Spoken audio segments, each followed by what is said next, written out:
We have me, Jason Rigby, the Chief Conscious Marketing Marketing Officer. I want to know why you created my title. I want to know why, when you use the word marketing, why you use consciousness. Because marketing for a long time had no conscious thought to it. It's been a very shotgun approach, and it's been a coercive model to get people to adopt products or services. And so when I talk about consciousness, it forces you to think and take an educational approach to get people to adopt something, because the value happens in the education, not in just saying that you need to have this, Right. or that it's cool to have this, right? None of those things. This is doing it. I need to have a conscious effort to really understand the narrative of the person on the other side. That's when something's effective, and that's where the lifetime value is built. And this today leads us to what we want to talk about, the fact that the majority of the market has not been conscious in what they're doing. And now regulation is cracking down and third-party cookies are going away. And we want to talk about what the effects are of that and what solution can be taken to mitigate those effects. Yeah. How much did in this report? This is a McKinsey and Company report. It's called "The Demise of Third-Party Cookies and Identifiers," and we're going to kind of skim over this a little bit, because I think it'll help you if you're a CMO, vice president of advertising, whatever it may be. Yep. Maybe you're involved in data strategy and marketing. I think this is going to be a tremendous help with you, because we're coming off of a avalanche that's building a big snowball. Yes. And that snow is just roaring down this big mountain, and some people are choosing to run away from it. Some people are choosing to figure out what tools they need to prevent that from happening, or channel the energy of the avalanche. Right? Ooh, here we go. That's I like interesting. Yeah, work with nature here. So let's give a little background context quickly. Right? Yeah. I think one of the big things that we need to understand is California Consumer Privacy Act and regulation is here to protect the consumer. Yes. And so whether you agree or disagree or whatever it may be, these technology companies are coming out and saying now, due to regulation, we need users' explicit permission to share and use data that's generated specifically through digital interactions. Okay. So I need consent. Regulation is changing. And what's the last part here of the stool? Explicit permission to share and use data generated from digital interactions. Oh, very cool. Yeah. Explicit. So it has to be super clear. Right. Nothing passive aggressive. It has to be very direct, and it has to engage directly with the person that you want to collect the data from. And they need to know what's going on. And what people don't realize too, there's a chart in here. We have literally gone in 2013, 31% of ad budget was used in US advertising market. Now it's at 78%. Yeah. So we've almost tripled down on third-party cookies. We've almost tripled down on the way that we do advertising. And now we're spending $152 billion on digital advertising in the US. And we've got this mountain that's about ready to release all the snow. Because of regulation, a change in the social structures of how people want control, and people need financial incentive for doing that sort of sharing.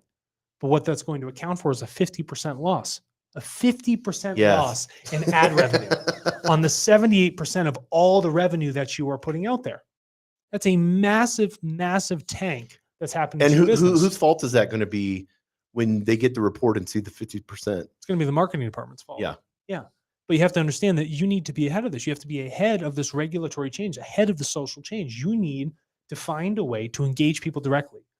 Your whole old historical format has been third-party, passive-aggressive, interrupt people in their lives.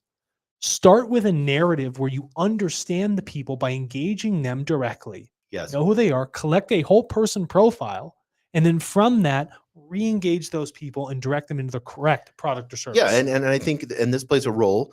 Not only are we and TARTLE talks about this with the whole person profile. We'll get into that here in a second, but I want to get into consent and ethics. So, because these are the things that the regulators are pushing: consent, getting consent to use this data. Yes. And then ethically, as a company, what does that look like whenever you're using data ethically? Well, the ethics first. Okay, so consent. Consent is important that you, Jason Rigby, if I say I need your behavioral data, will you give it to me? Pretty black and white, yes or no? Yeah. Yes, I will give it to you, Yes. Walmart. Yes, I'll give it to you, Whole Foods. Yes, I'll give it to you, Macy's. No, I will not give it to you, Palantir. That's a dig, in case anyone was wondering. But That's the first step. And then the second one is, okay, I am going to pay you for this.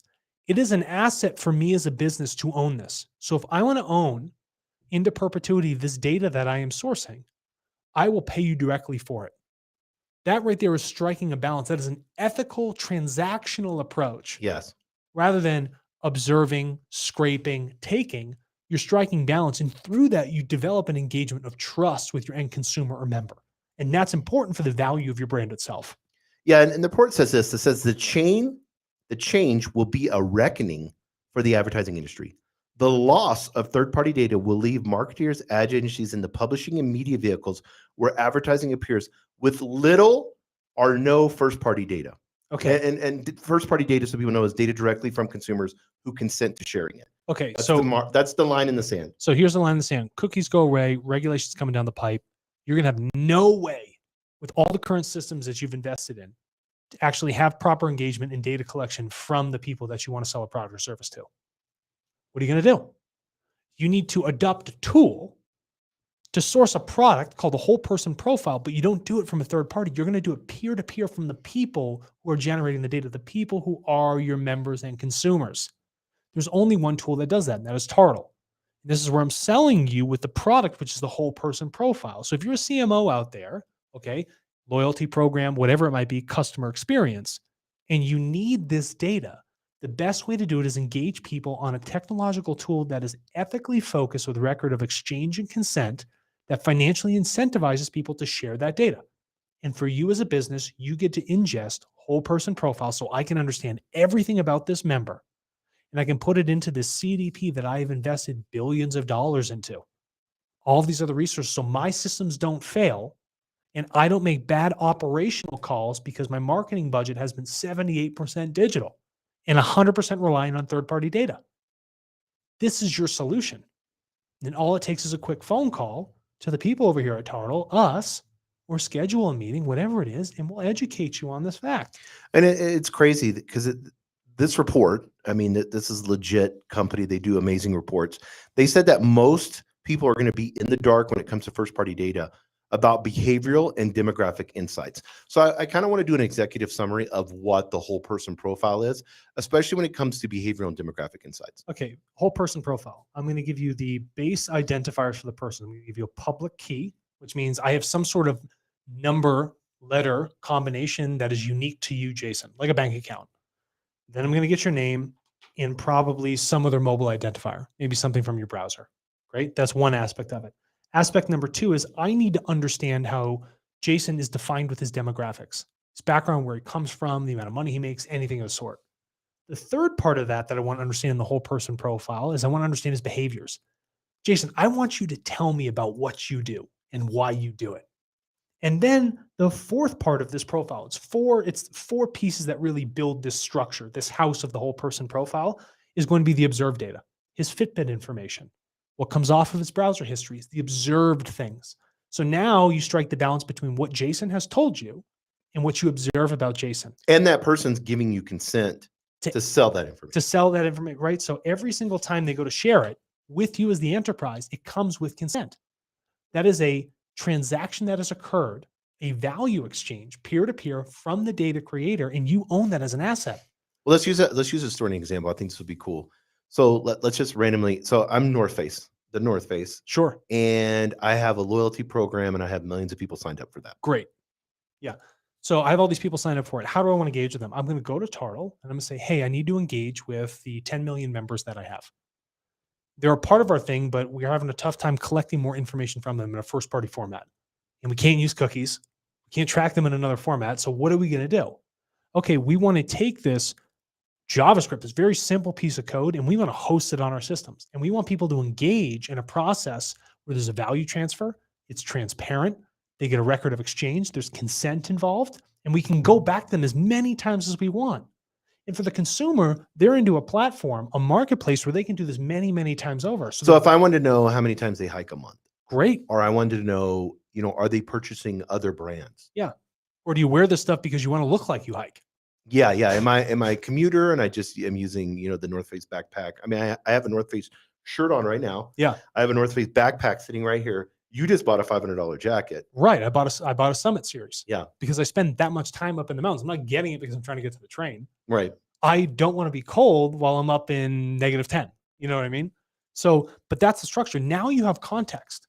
The world that a lot of these marketers and advertisers have been in is a world that lacked context, it lacked flavor, it lacked communication, it lacked trust, and it lacked value. So now with TARTLE, you get to build those things. This report is framing the idea that this world is collapsing down on an old system which you all have created yourselves. Yeah, and this is foreseeing the future when it says this. It says advertisers and publishers will now need to depend primarily on their own first-party data or on data from walled gardens, contextual targeting, and greater support from data platforms. So first of all, don't do any of the walled gardens, none of that stuff. Way too much friction for your consumers. Meet them where they already are and ask them to engage asynchronously in a data sharing platform, which is TARTLE, but totally under your brand. Go do it. We created this tool for your benefit and the consumer's benefit to strike balance, a balance that was missed. So source your whole person profiles, build your CDPs, understand your customers through the whole person profile product by getting that data ethically from the consumers on TARTLE.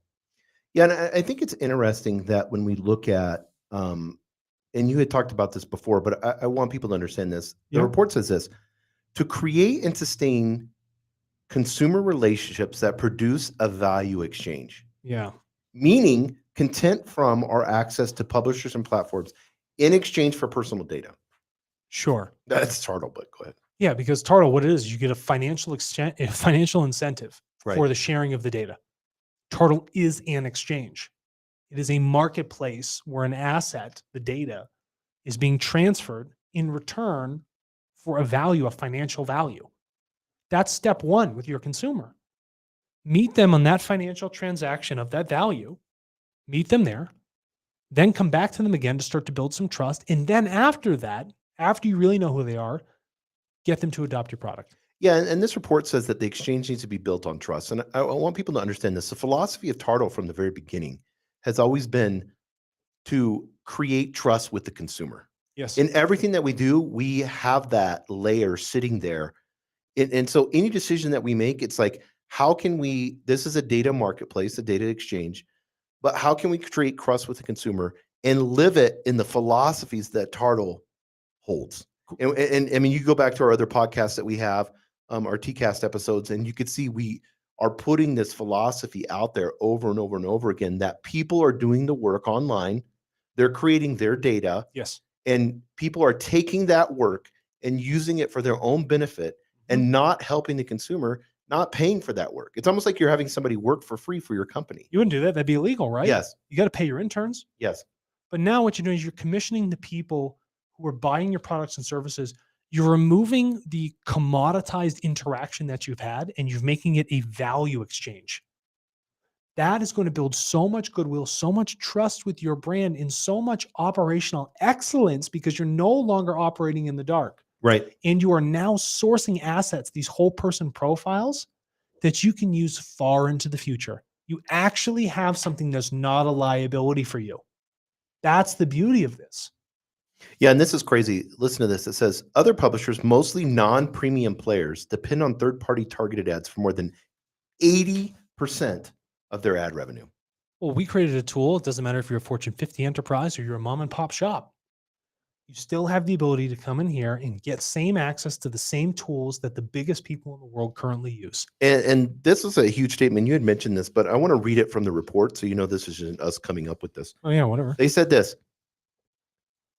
turning off third-party data, they did studies on this, turning off third-party data decreased ad revenue, this is for all companies, by 50 to 60%. So if regulation, this is an avalanche coming. oh, it's horrible. And that Summit jacket is not going to help with an avalanche. No, it's not. It can keep you warm while you're stuck in the... You're going to need oxygen. You're going to need a backhoe to dig you out.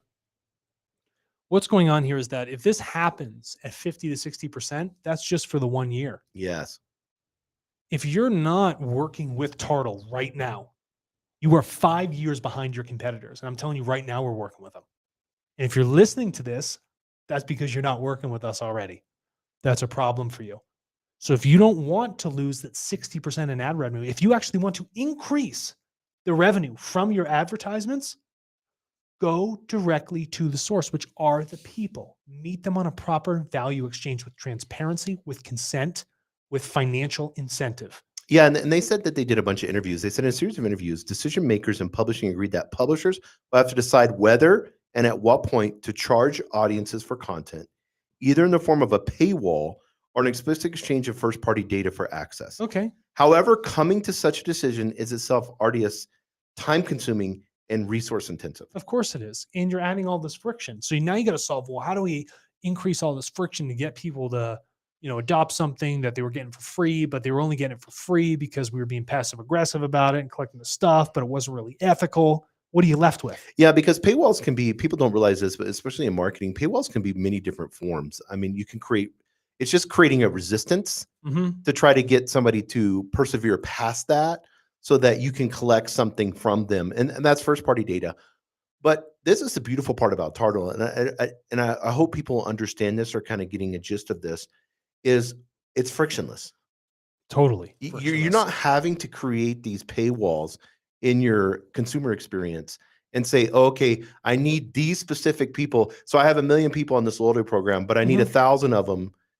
I need these 1,000 to commit. So am I going to charge $8 to get the blue check that Twitter's doing now? Am I going to charge them am I going to have a membership fee for Apex members? Sure. And then, promote them. What do I need to do to create this paywall so that I can get this first party data?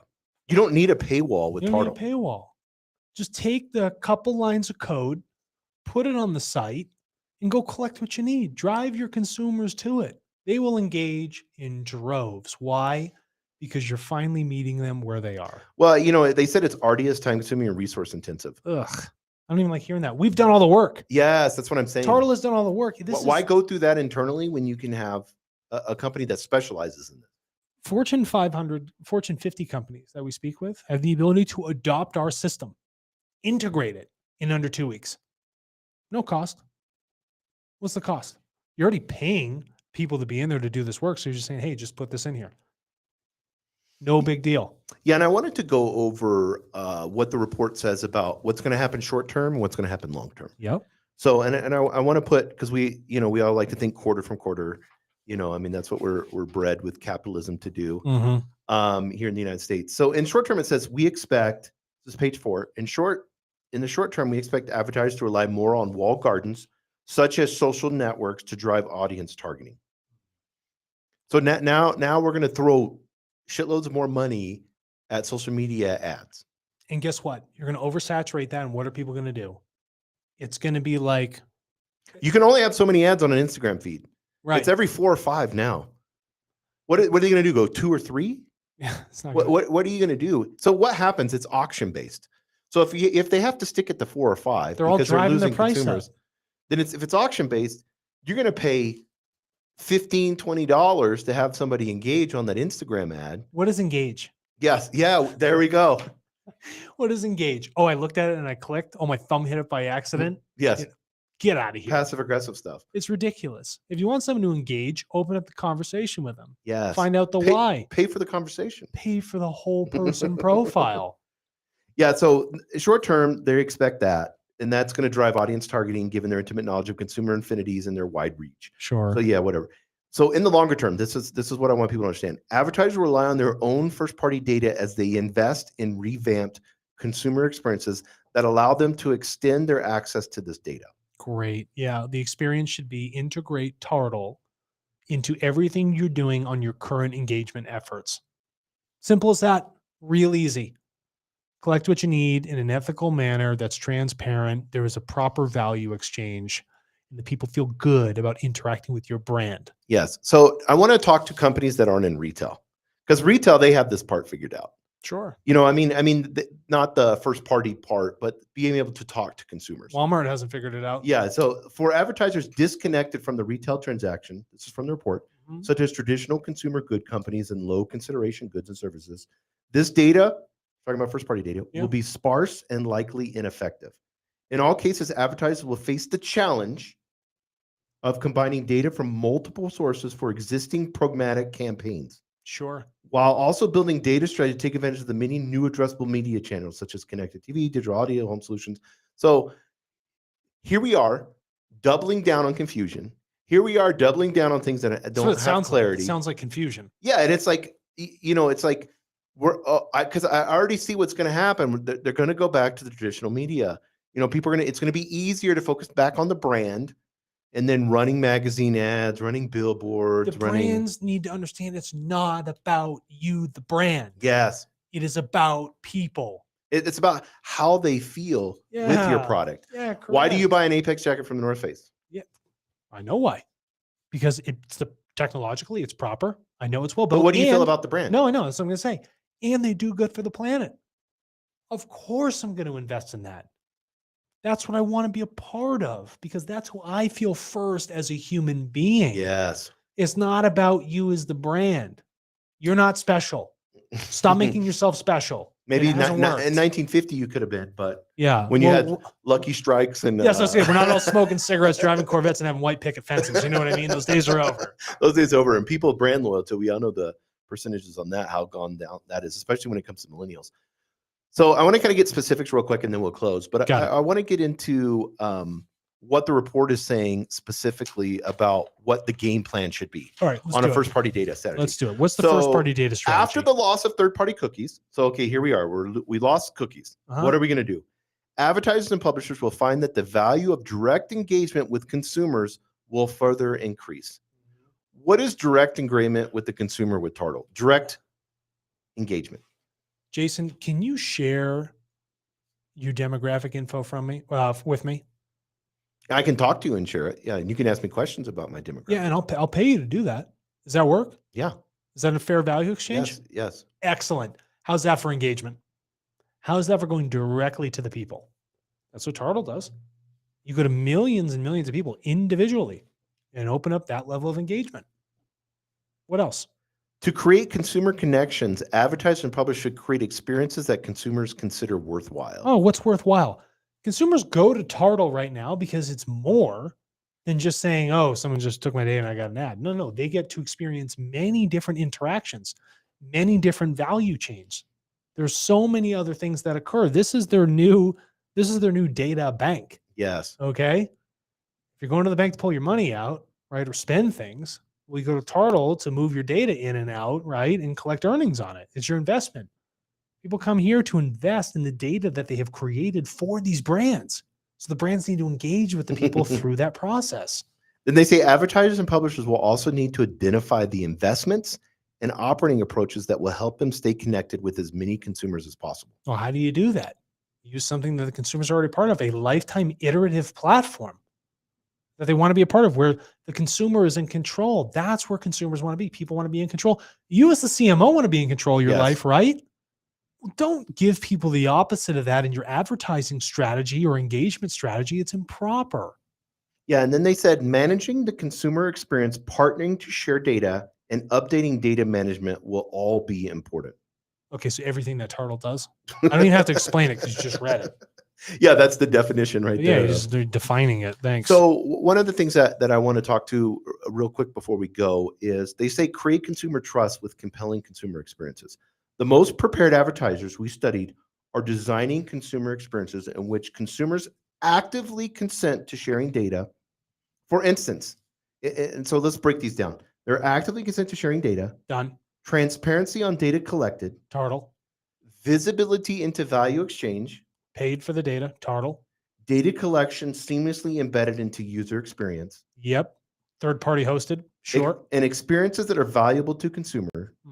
Because you know exactly what they want because you've engaged them iteratively to know what the consumer needs. And so I want, maybe you could share this video with part of your team or whatever. We would love to have a conversation with your team. The easiest way to do that is go to tartle.co/buyers. Yep. And then you can just schedule a call directly on there. And we use Calendly, so it's super simple. It'll link up. You can, we would love to have conversations with, if you want to pull, if you're a CMO and you want to pull, your data team in, and we can get how specific you want. But let us, I think the main thing that we want to alliterate is, one, let us help you ease the burden of this first party data strategy. Right. That's what we're experts at. And we'd be more than happy to help you with that. And if you're happy walking around in the dark with a 50% loss on your ad revenue and being 5 years behind your competition, don't talk to us. Exactly. Yeah. First party data strategy can happen, and today. it can happen in 2 weeks. Yeah. Start it right now. Yeah. Because if you're waiting, that's just just put the time value of 2 weeks against a 50% loss over the year. Yes. Thank you very much, everybody. Looking forward to speaking with you. TARTLE.co/buyers. Sign up, click the button, Calendly link.